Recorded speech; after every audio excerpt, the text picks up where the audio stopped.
Welcome, ladies and gentlemen, to the premiere episode of PixelPlay Podcast. I am one of your hosts, Kaylan, aka Ktastrophy, and my host, Adam, aka CSRadical. This is the first ever episode of the PixelPlay Podcast, and in this episode, we are going to be talking about our first impressions regarding the PS5, the Ubisoft new Star Wars game that's just been announced, as well as what it's been like gaming in what is now this new quarantine. So as I said, I am your host, Kaylan, aka Ktastrophy, and my co-host, CSRadical. Thanks for joining me today, Adam. How's everything going with you? I mean, I immediately have to take issue on this first episode with what you're talking about. This new quarantine that you're talking about, what is 9 months new to you? Well, I mean, if you're not familiar, I don't know if you've opened the paper. We've got this thing going on, COVID-19, I think it is. I may have Googled it once. It's if you're not one to read the paper, it's easy for it to slip by, especially with everything that's been going on in 2020. But yes, we here in Ontario are in a new quarantine, not the same thing as the old quarantine, though it looks a lot like it. So yeah, today we're going to be talking about how that affects, how our gaming has been affected by this quarantine or all of the ones that preceded it. First off, before we get started, I just wanted to kind of see, Adam, you managed to get your hands on a PlayStation 5. I did. Yeah, so how are you liking it? It goes both ways, right? Because I mean, a lot of people are probably sitting there being like, "Oh man, you must be really enjoying like Demon Souls or whatever." I'm like, actually, I've been mostly playing PS4 games on my PS5. I oddly enough, I haven't even got a chance to get at Miles Morales yet. I've been waiting to console share with a friend of mine who also has one, so I've been waiting on that front as well. So like I said, most of what I've been doing has been PS4. I mean, it would have been Cyberpunk, but obviously that's an issue in itself. So most of my experience just comes from like Astro's Playroom and Bug Snacks if it comes to like PS5 exclusives. And otherwise it's just, that SSD power just walloping through. Like I'm currently playing a JRPG that's notorious for frame rate skips and massive loading screens in between cutscenes. Not a problem anymore. So there's an immediate thing right there.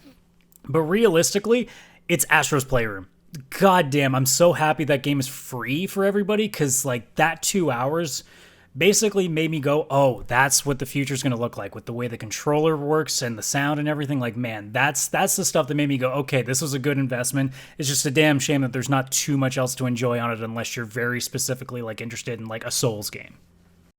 Absolutely, yeah. I think putting in that Astro's Playroom as a free game / tech demo, brilliant choice. I think the fact that, it's one of those things that if they had charged for it, the price would have been, to charge it would probably be way too much. And it would have been one of those games that would have been overlooked when you look at things like Demon Souls or Miles Morales. And I think you're right. Just the love, the care, the nostalgia that's, in that game is, it makes it something special and something that I think would have been overlooked had it been released as its standalone game. And it's such a great presentation. I mean, you get a friend over who, maybe doesn't have a PS5 or maybe never even gotten into PlayStation. And you say, hey, get this game, check it out.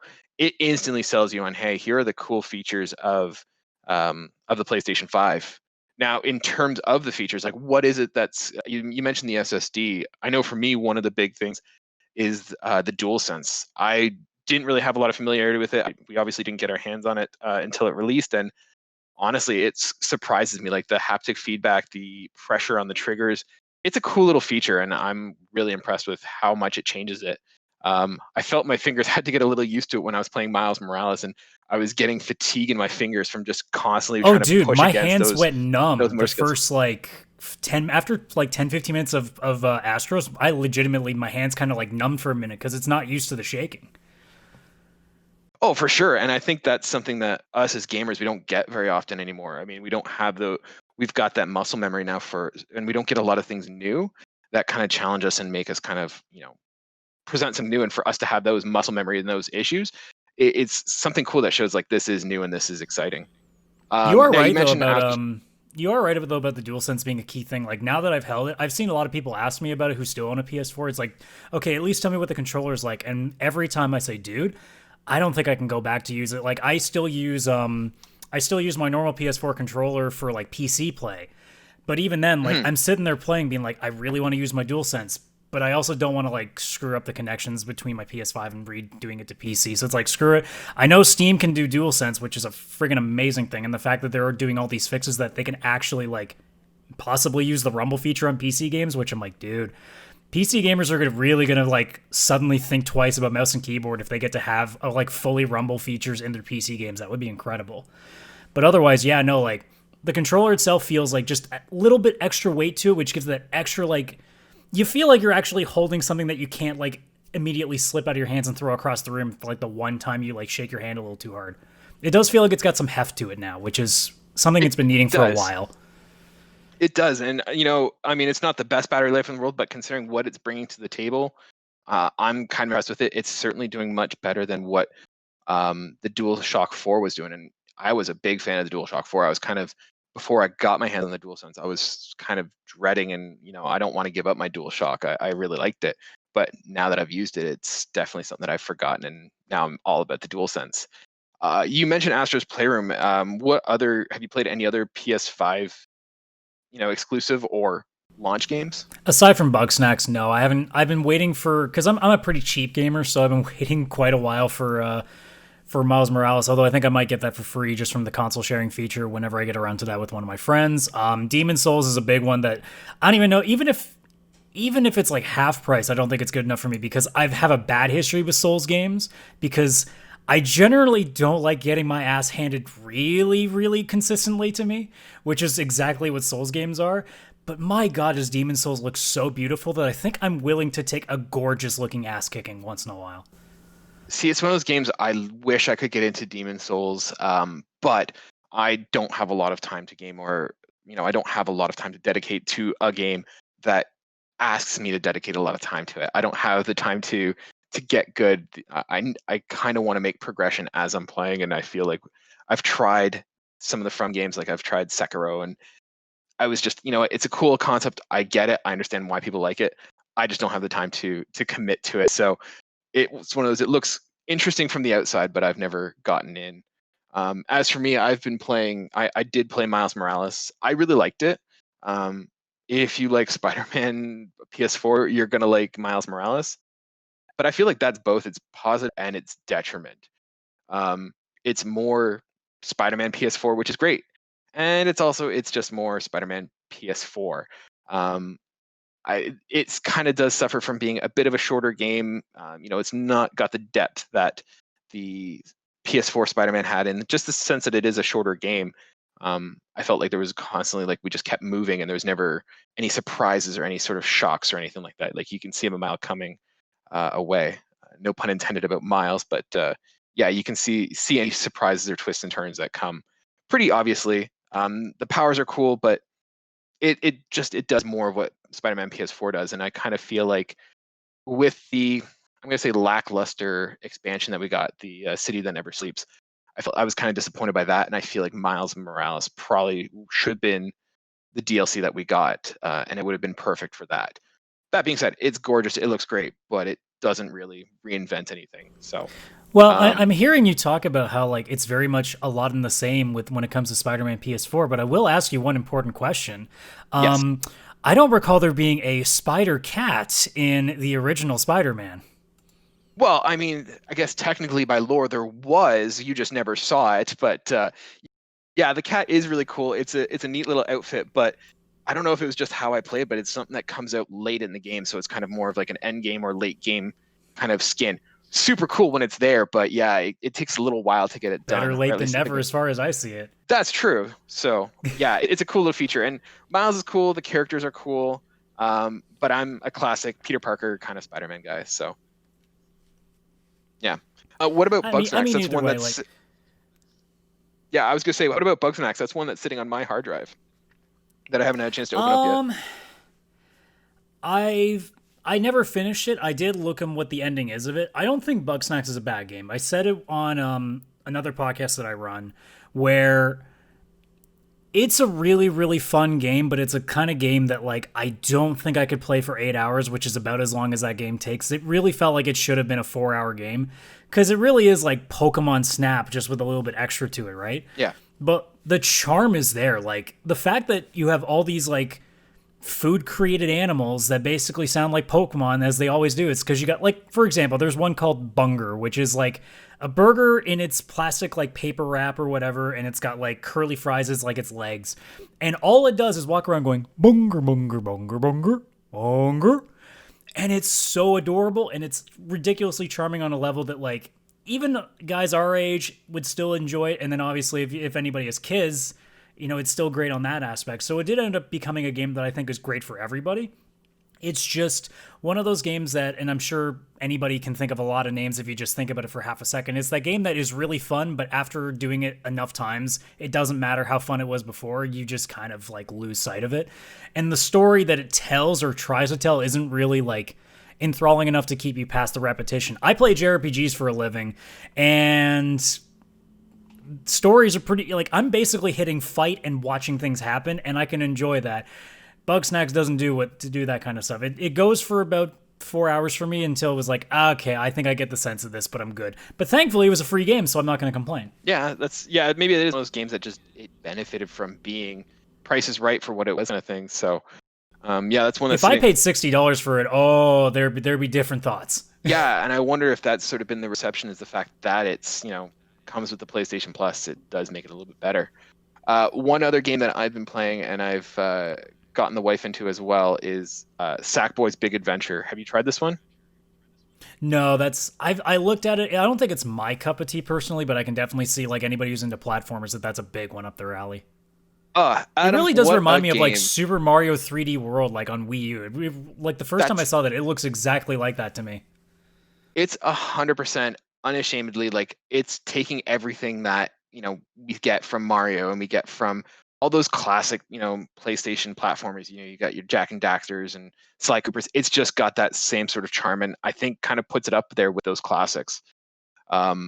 It's super cute, super crafty. The levels are fun. It takes like 4 or 5 minutes to get through a level, but like easy to get through for kids and families. My wife and I were trying to go through and like do all the no deaths, collect everything, and it's just a fantastic game. Probably one of, if not my favorite, Little Big Planet games. It's been a kind of a favorite at our household, and this one I think is a good evolution of the game, and I think it's, like I said, I think it cements it in terms of one of the great platformers. Certainly for the PlayStation 5 in its early days, but I can't remember a platformer that does as well as this one does, and all the buttons it hits. It's got that collectibles, it's got the challenges, but it's also just super accessible and easy to do. So I'm really liking it. And it brings up another cool feature with the PlayStation, is that those help cards that they have.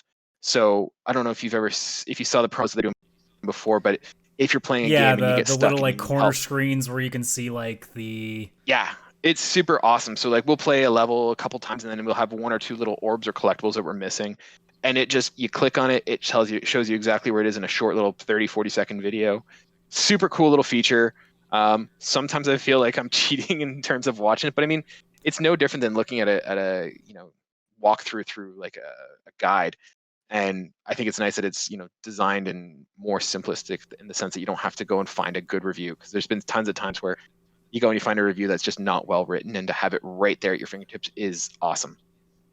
Well, it is nice too, because like it depends on your kind of playthrough. If you're a guy that's like looking to get try to complete as much as you can, but you don't plan on going through it like multiple times, it works out perfectly that way. I did the same thing with Astros, where I'd miss a couple of puzzle pieces, and I'm like, how the hell did I miss that thing? And then I look up like, oh, I'm an idiot. Okay, cool.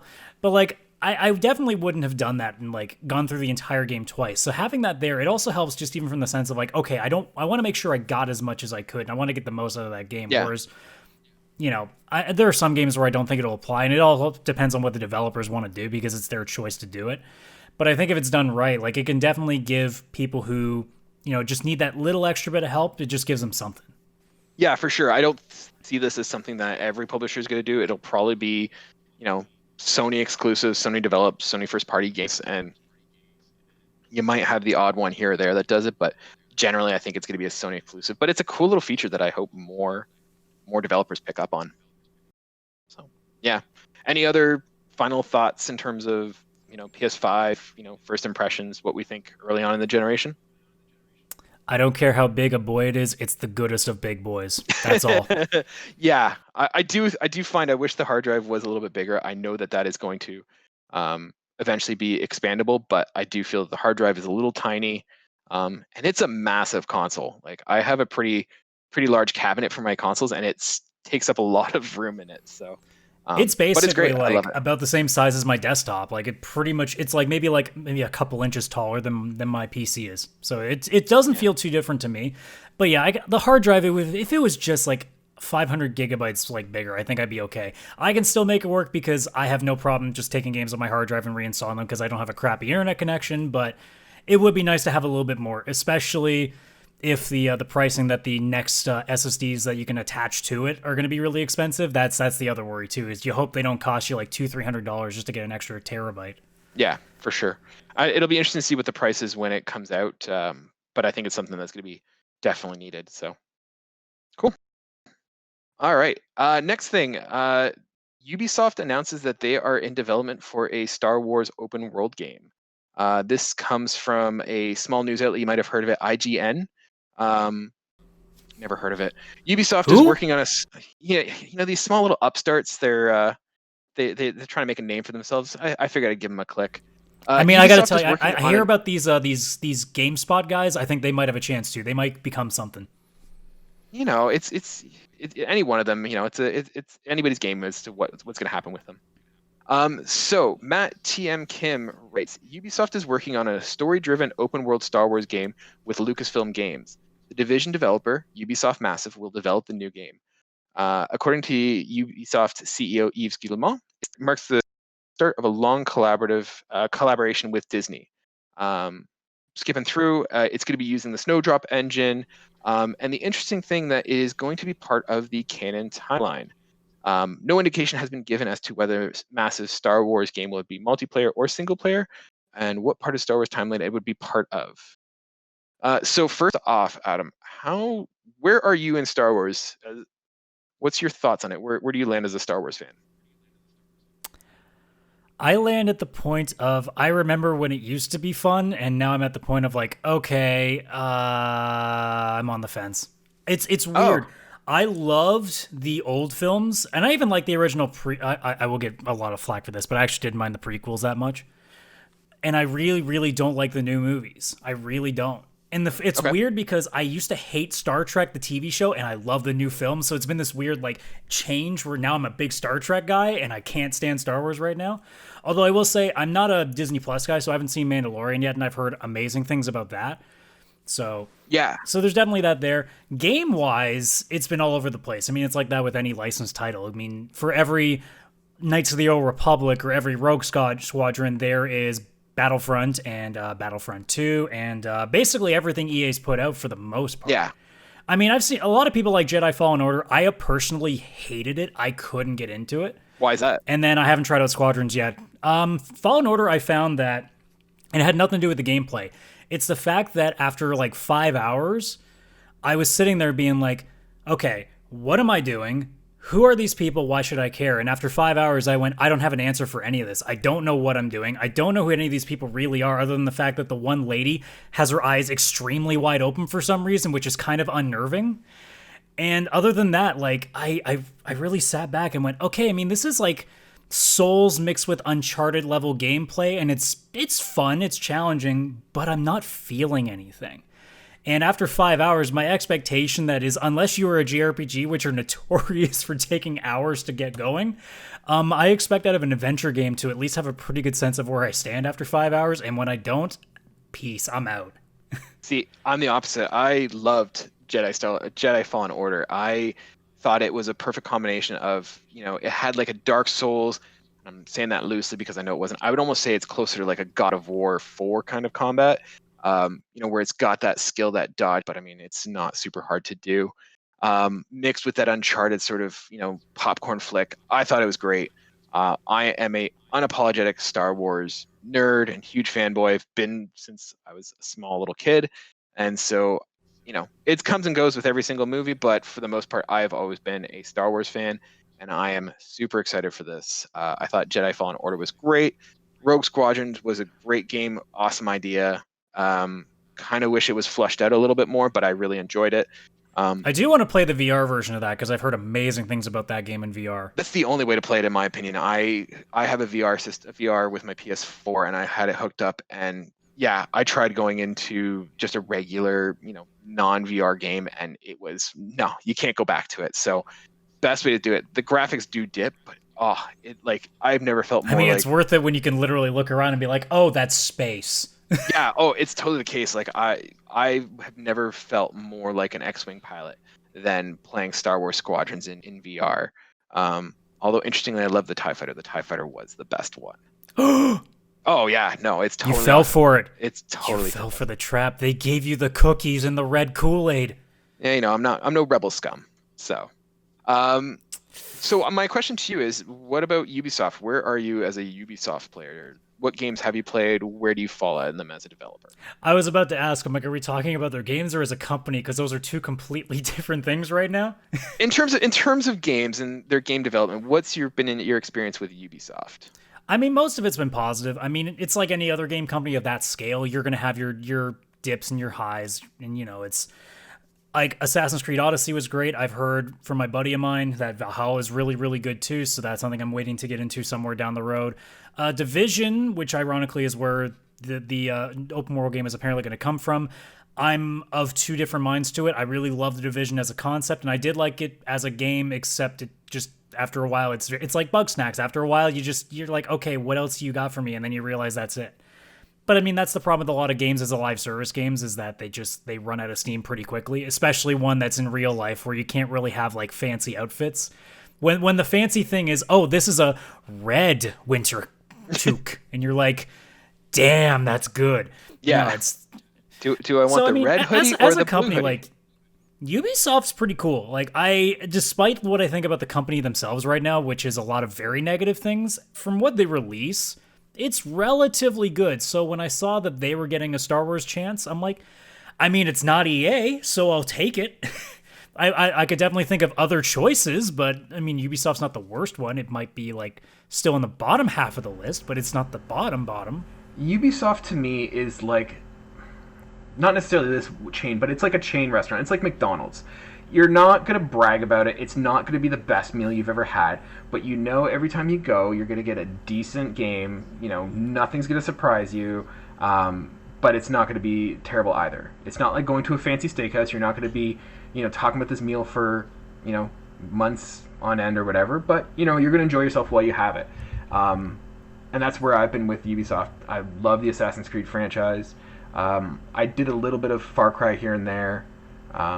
Division I enjoyed. Once again, I like the pandemic, post-apocalyptic kind of society collapse atmosphere. I mean, not right now, but yes. I mean, it was cool when it was fantasy and I wasn't living the Division. But yeah, I've enjoyed, for the most part, Ubisoft games, at least like their main sort of their main staple tentpoles. So I guess my question I thought we could go through is kind of look at this project. What do we think that this is going to be? So I thought we could kind of look at some of their previous releases, what we would want to see taken from their previous releases, and where we want to fit it. Like, let's design our own Ubisoft game. So I think the first thing is do we see this being as a third-person adventure or a first-person? Are we going Far Cry or are we going like Division 3? Or sorry, I mean, based on the fact that it's probably the Division guys, I would think it's more likely to be third person. I mean, just from a sense of like, it'd be very strange to go out of their element, although then again, Bethesda's about to do an Indiana Jones game, so who knows, they're going way out of their element for that. So the Wolfenstein guys are about to do Indiana Jones, so God only knows what's going to happen with that. So I mean, if the Division guys are going to get Star Wars, the thing with Star Wars is you can go in a million different directions. You could go fighter pilots, you could go Jedi, you could go bounty hunter. Like, there's so many different outlets to go that to kind of like say, where it's going to go with like definitive like confirmation, I don't think that's possible. So it's more just playing the guessing game. I would assume that they probably want to stick to what they're comfortable with. So it would make me assuming that it'd be third person. It's just a matter of third person what. See, I think you're going to have those typical Ubisoft tropes. Like, you're going to have, here's a bunch of towers, go get the towers and discover more of the map. So Space I think towers. it's going to, exactly. I think it's going to become more, I think you're going to be on a single world. I do think it's going to be a third person game. I think, to be honest, with like the popularity of like the Mandalorian and all that, I could see it kind of taking place between the fall of the Empire and the rise of the First Order, because just with the Mandalorian, like that time frame is just really awesome right now. I think it would make sense too, just because again, you strike while the iron's hot, right? Exactly. I mean, I would love to have like some crazy stuff where it's like way in the past, but I would rather give a different company than Ubisoft, like a game that's like the beginnings of the Jedi or something like that, where you get some really more interesting stuff. I mean, I'm sure a lot of people are wishing for another Jedi Academy or something to that extent, so, or even another Knights of the Old Republic, but I'm not really comfortable about whether or not BioWare is going to be around long enough to make one of those. So yeah, we'll see. Now, in terms of like, do you think you're going to be playing as a Jedi in this game or no?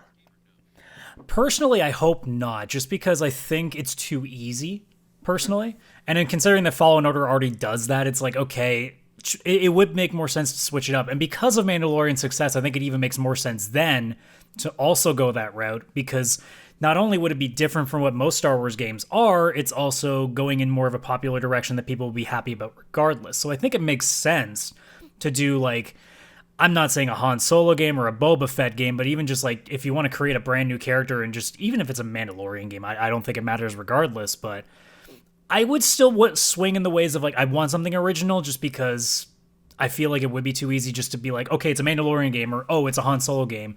I'd rather they do something to kind of set themselves apart, because I think if Ubisoft's getting their first crack at a game, go all in and just try something. Yeah, I think you're right. I think, doing something different, do original characters and stuff. I think that was one of the benefits of Fallen Order, is that you're not kind of pigeonholed that you have to have Han Solo and then do you design it to look like Harrison Ford, and then you get like weird looking characters with weird voice actors. I mean, I don't know how much, Troy Baker can do a Han Solo. But yeah, you can you get those weird things. Like I remember seeing Battlefront 2 and you've got Han Solo and it's like, okay, like I kind of see it, but it doesn't look quite like him. I think to kind of go in a post, Return of the Jedi, kind of do an off-world kind of thing, like I think that would kind of be the way to go. What I'm kind of thinking, and I'm not sure I'm 100% on board with this, is to kind of see like what the Division does with that single player / online world kind of thing, where you can have friends drop in and drop out. So you could have theoretically a squad, whether you're playing as the Rebels or the Empire or something like that, and then you can have a squad of them. So, I mean, think about it, if you had like a world where you're sitting there, the Emperor just fell, the Empire's on its crumbles, and you're some sort of mercenary, and you've got a rebel force on this planet, and you've got the Empire's force hanging on, and you as the mercenary can, opt to join the rebels and kind of help sweep the Empire off the planet, or you can kind of work with the Empire to kind of help keep, the rebels in check and kind of, maintain order on that planet. So, I don't know, I kind of see like maybe that might be a route that they go with, and then you can have your friends jump in and join you as a squad, and you can kind of jump between both forces or something like that. My only concern with that would be, again, and it just comes off like the Division, and obviously I used to play way too much Destiny, so I've been into that a lot, and then obviously seeing how Avengers ended up turning out to be. I don't know if the public right now wants to hear a game as a live service Star Wars. That's my one concern, because there's no proven commodity for that anymore. I mean, a lot of people will just point at Destiny because it's still the one that's going, and still going decently strong. But realistically, at this point, very, very few people are trying Destiny now. Like, if you're playing Destiny right now, you've been playing Destiny since the beginning. I don't think they're establishing a massive new fan base. And I think a lot of people now are just looking at these kind of games being like, okay, this is going to be fun in 6 months when they actually make stuff for it. Because every time, and as a guy who played Destiny 1 and 2, played Division 1 and 2, and played the demo for Avengers and knew well enough to get the hell away from that, those games are fun until you get to the end, and then there's nothing. And I mean nothing. So all 4 of those cases, for both Destinies and both Divisions, as much as I enjoyed all of those games, as soon as you get the end game, you're done, and you're sitting there being like, what did I just spend all this time and money for? Yeah. So I think a lot of people now have become sort of used to seeing that, and I don't think they go... If Ubisoft came in and said, oh, here's our game as a live service Star Wars games, a lot of people would be like, oh, I guess I'm not getting that day one now. Yeah. Which I don't think is a great business strategy at this point. I'm not thinking in terms of like a Destiny kind of clone or doing like that sort of games as a service, but having that component almost kind of like, and I know the most recent one is not a good example, but almost like a Ghost Recon Wildlands, where it's you can play the game by yourself, or you can play the game, with your friends and kind of see. You could do either one. Full campaign story. It's just whether you play it, squatted up, or if you play by yourself as a single player. Because I played The Division primarily by myself. I played Ghost Recon Wildlands primarily by myself. Every now and then I'd have friends jump in and play, but I mean, for me, it was a single player game. So I know Ubisoft style, and they're all about that Ubisoft Connect, having your friends join in, and I kind of wonder if that's going to be something that trickles in with this Star Wars game as well. If they go with the Ghost Recon, like Wildlands or Breakout or Breakpoint, whichever one it was, it would probably be a better solution than going the Division route. The only thing is, again, with Ubisoft having its track record too, if it was very much like Ghost Recon, then a lot of people would now look at Breakpoint as, oh, that's when they just threw a bunch of microtransactions in there and the game was completely useless unless you were spending money on it. So again, it's right now in that thing where they got to be very careful on how they do it. Now, if they just come out and straight up say, oh, but it's just a single player, like open world, like Assassin's Creed like adventure, that's different. I think people would be more than open to that. If it takes the multiplayer element into it, I think a lot of people are going to be put off just because of the track record that Ubisoft has had with both Division and Ghost Recon. Not to mention most other games that fall into that spectrum as well, because there has not been really that good game. I'm hoping down the road, have you heard of Outriders, the one that People Can Fly and Square Enix are working on? No. So they're doing a similar thing where it's almost like if Destiny was Gears of War in third person. So They're trying their version of it. And if that goes well, I mean, it would be nice to have, at least an example to go, okay, see, those games can work. But I think right now we're in this state where a lot of people are very suspect about it, not to mention most games that are either licensed or have a lot of hype behind them have been kind of lackluster if it's not a first party like Sony game or something right now. So I think almost anything would make people kind of take a step back and be like, look, I got to see a little bit more first. I might wait for reviews. At least I hope people do, because you should wait for reviews. But I mean, any concept that they can really come up with, I think is interesting just to have the Star Wars label attached to it. It just becomes okay, now you've told me what it is, now show me. And that's going to be really where it makes the difference in the end. Yeah, I think, to be honest, we're still, I think they're saying it's released 2023, so we've got a couple years before. Well, they can't anyway, because EA owns the license to releasing Star Wars games for the next 2 years anyway, so. Yeah. No, I think it's going to be something we're going to have to wait and see, but, I'm excited. Like I said, Ubisoft doesn't always, they're not necessarily always the best games, but they're definitely always fun games that you don't regret playing, and so, with a few exceptions here and there, but I've generally been really positive and excited for how Ubisoft games turn out. I'm excited to see what they do with the Star Wars game. I mean, you can probably count on biting some catastrophic failure, which is always possible at this point, based on how even the greatest games that should have existed, Cyberpunk 2077, could also go downhill. So, yeah. It could go either way, but you could honestly count on them to probably release a 7 or an 8 out of 10 level game. It's just a matter of, is it a single player 7 or 8 out of 10 where you get like a bunch of hours out of it and you kind of feel like you get your money's worth? Or is it the kind of game that it's a 7 or 8 out of 10 if you have friends to play with, otherwise it's not that fun, which is kind of like the crossroads you stand at. So, yeah. So we have to wait and see. There's still lots of time, and I'm sure we're going to be hearing more in the days to come. So I'm just excited that we're getting like more Star Wars potential now, because it's been a very weird placement because EA has not done very good with the license for the time that they've had it. Obviously, the 2 Battlefronts were absolute disasters. Although Jedi Fallen Order and Squadrons came out really well, there was also the mobile game that people have notoriously called one of the worst examples of cash cow, like just milking people for their money. So I think the legacy that EA is currently leaving on the license, not to mention like the canceled games they left in their wake. They were supposed to be 1313. Amy Hennig, formerly from Uncharted, was supposed to be working on something too, and that never happened. And I think there was one more that was canceled. I just can't for the life of me remember what it was, but most people are going to remember the worst of it, which is obviously the cancellations and not 1313, Battlefront 2 and its absolute fucking mistreatment of its audience. So the unfortunate part is that unless they come up with something really amazing to cap off their contract, I think most of us are just going to look at 2023 as, okay, now we have a chance to really see what Star Wars can possibly do in this new age of gaming, especially now with these new consoles. Yeah, I imagine that EA, we're probably going to see one last, we're going to see a sequel to Jedi Fallen Order, and that'll probably be that for them. And I think, to be honest, it's one of those, they started out rough, and it was rough for the most part, but I think they're going to finish out strong at the end. At least I thought so with Rogue Squadron, or Star Wars Squadron, and then the Jedi Fallen Order games. So yeah. All right. Anything else on the Star Wars Ubisoft collaboration? Please, BioWare. Please make Dragon Age and whatever Mass Effect stuff you're doing good enough that we can trust you for another Knights of the Old Republic, because bloody hell do I miss that series. That's all. I think honestly, I think if Dragon Age doesn't like stick the landing, I think you're going to see a nice kind of like a last gasp. Well, they're gonna make a trilogy sequel to Mass Effect, and I immediately go, I hate you guys. How dare you bring this back to me after Andromeda?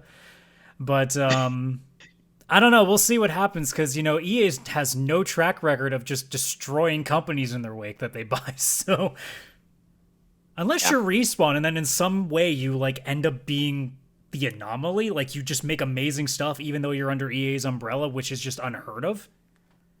Yeah, I mean, but to be honest, that's they have a tendency of taking fantastic studios and getting one or two gems and then squeezing out of them. I know that they did that for they were the ones that bought Westwood back in like the 90s for Command and Conquer, right?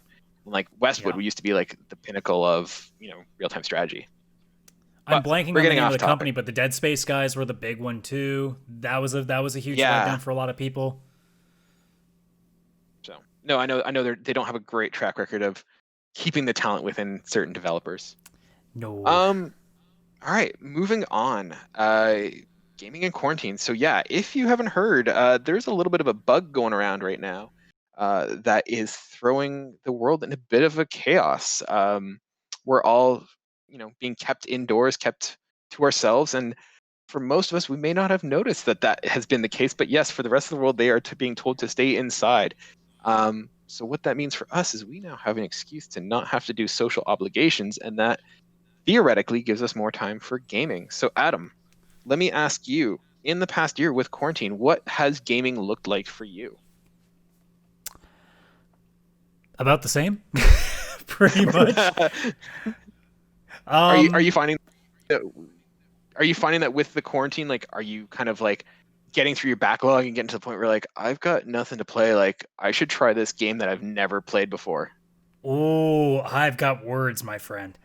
All right, let's go. I'll get to my rant in a moment, but I'll answer the question in a little more earnesty to begin with. For the most part, it hasn't changed a lot, because I mean, apart from like small things that I would do, like obviously I go to the bar with my friends like once or twice a week. I go hang out with other people. Sometimes I play co-ed sports like softball, floor hockey, that kind of stuff to stay active. So there would be things here and there that would cut out some of my time. Now, I basically go to work in the morning, come back here, and I play. So that's been the most of it. So the only thing that's really changed is just how many extra hours I have, which adds a lot. It also kind of screws up the backlog a little bit, because now you get through games a little bit faster than you intended. But I'm not the guy who sits there and complains that there's nothing to do when I realize that there's a massive backlog of free games that I keep getting from PlayStation, from Epic, from Steam sometimes, from Xbox Game Pass on PC, where there's a lot of options. And even then, like, I'll take a chance on something or even replay some stuff.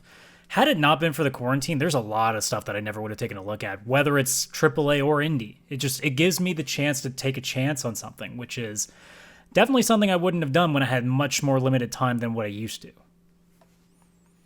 Yeah, no, I'm somewhat in the same boat. I mean, obviously the obvious answer is yes, there's been more time for gaming.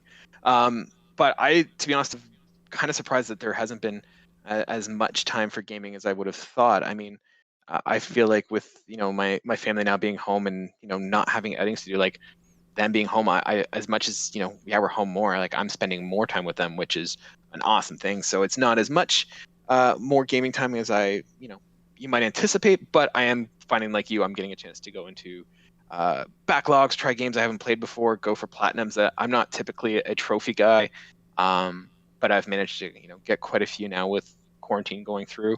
So you mentioned that there were some games that you kind of discovered or maybe went to that you wouldn't have thought. So what have been some kind of like hidden gems or some exploring that you've done in terms of games or genres, and what's your thoughts? The one that really comes to note immediately, and this is a game that I never would have taken a crack at had it not been for this, when I have all these other options. Because, I mean, I have a shelf full of stuff that I can go through. My backlog on PlayStation is what it is. But then, obviously, I got a new PC around, like, April, May. And I'm like, okay, Xbox has the Game Pass on for a stupid price. It was like $1 a month for a long time before they finally changed the price over. And I'm like, screw it. I'll take a crack on a couple of things that just look interesting to me. And one that I found that I would never have touched had I not gotten it for such a stupid price of $1 a month was a game called Crosscode. And what it is essentially, if you took Secret of Mana back from like the Super Nintendo days and put that today, but you're playing within a video game. So it's like almost like you're trapped in a video game that's kind of like Secret of Mana. And it's some of the most fluent combat I've ever played. Has some really good 2D parkour elements, which I was not expecting, and some puzzles that are actually like relatively challenging. Thank God they gave me a way to make certain puzzles like have a longer timer so I don't have to suck on them so hard. But most importantly, for a game that doesn't have voice acting, and for a game that really it's 2D, so you're not even really getting like full emotions. It has some of the most charming characters and some of the most emotional storytelling that I've seen in a long time in a game that really didn't seem to have any business having it.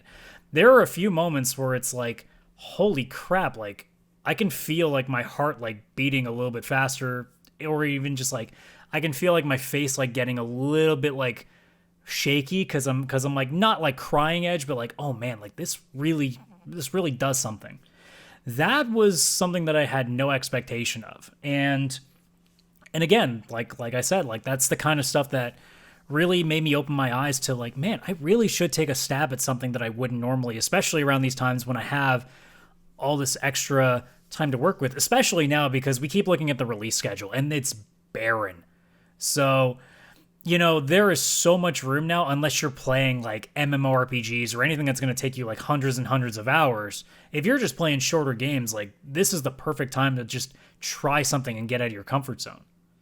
Yeah, and talking about getting out of your comfort zone, that's exactly what it's been like for me. I mean, I'm still playing my usual single-player, story-driven games that I love, but I've found that I've been dabbling a lot more in multiplayer games, more than I ever used to. So I know like Ghost of Tsushima, that game when it came out with its DLC, like the DLC, but like its online multiplayer component, like I was huge into that, absolutely loved it.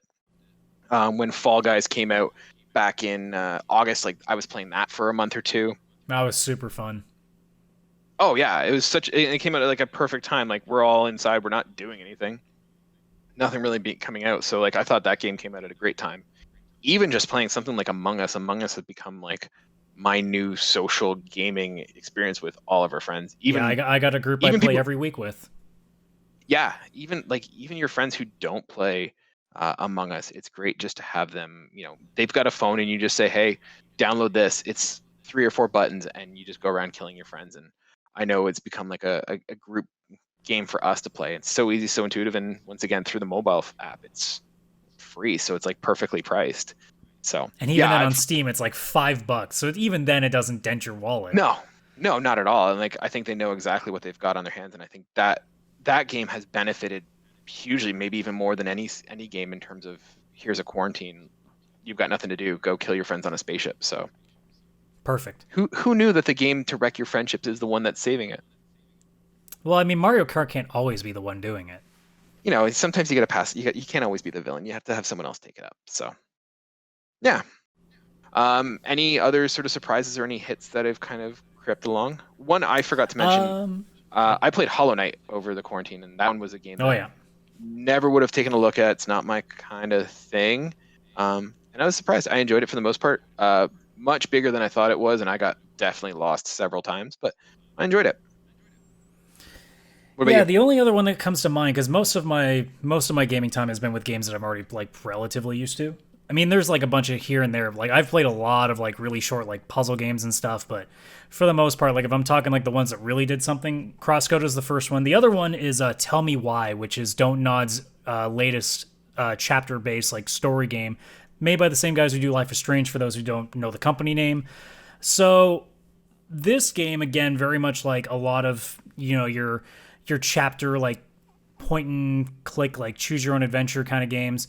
Like like I said, Life is Strange, The Walking Dead ones, like basically all the Telltale stuff. Your Batman, Tales from the Borderlands, Wolf Among Us, all those like that.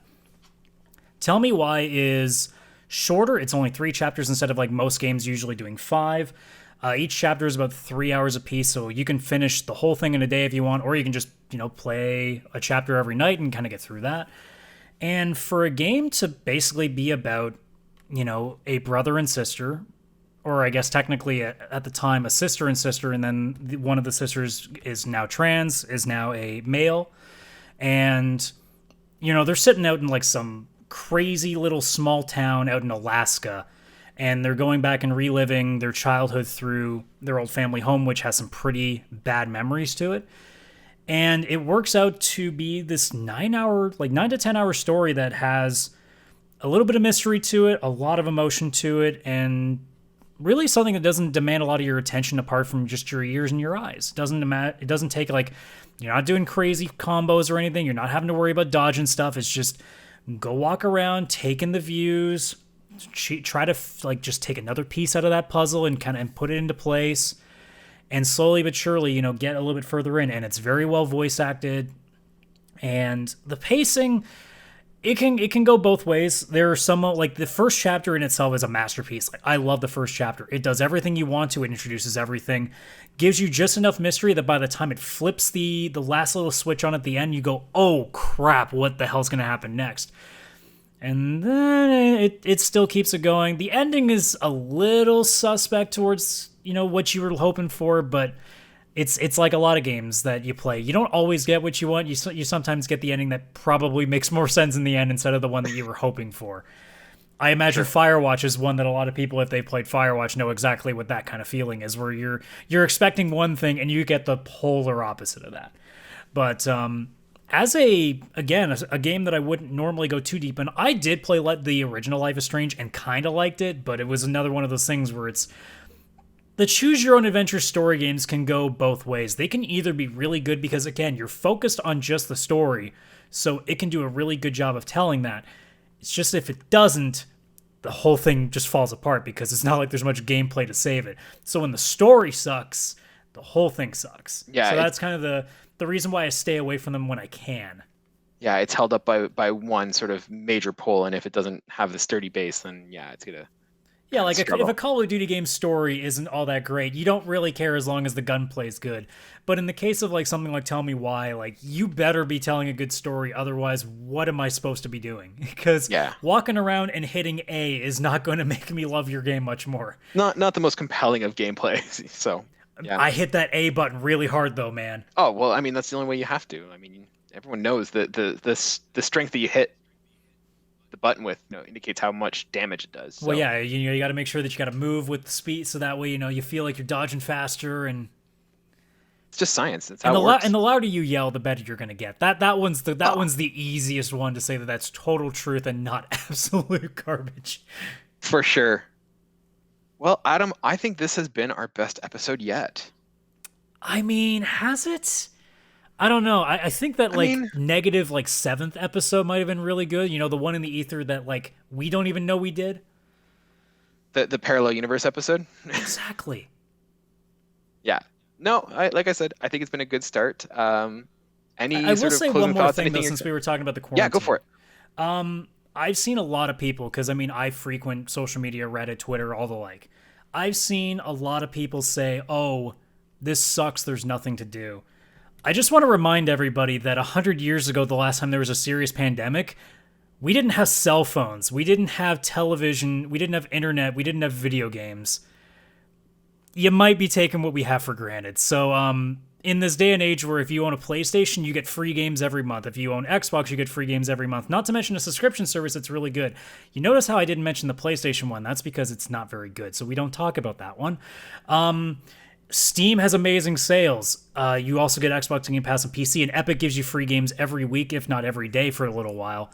Gaming alone, you have no excuse to be completely bored. I've seen a lot of people say, I don't have anything left to play. The correct answer is you played everything that you wanted to play. Now it's time for you to go and find something to play.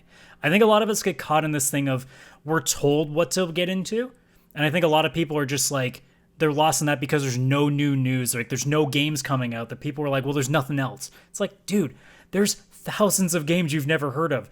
Take a shot at something. Yeah. PlayStation has demos, for example. Go take a shot at some demos and find stuff. There are a couple games I found on there that I haven't got around to playing yet, like Coffee Talk, which is this $15, $20, like 16-bit sort of game where it's just you in this fantasy world as a barista, but it's, again, the story aspect of it that seems really interesting. What was the other one? Moving Out, which is made by the guys who do Overcooked, which is another like thing that I probably wouldn't take a look at. With the demos are such a huge thing. I really, really hope that demos become a consistent thing again on PlayStation. I want that so badly, because you will never get a shot to understand what a game is unless you get a chance to play it. Most people will never look at certain games because if you don't see it, if IGN, little known like news publication IGN.com, if they don't talk about it, a lot of people just don't care. Yeah. And I hope that what the pandemic does is it gives people a chance to take a look at things they wouldn't normally, especially for the independent developers that are busting their ass, making some incredible stuff, and people just don't know it's there. No, I definitely think that video game demos are something that I wish would come back. I mean, I know I found gems that I would not have played before.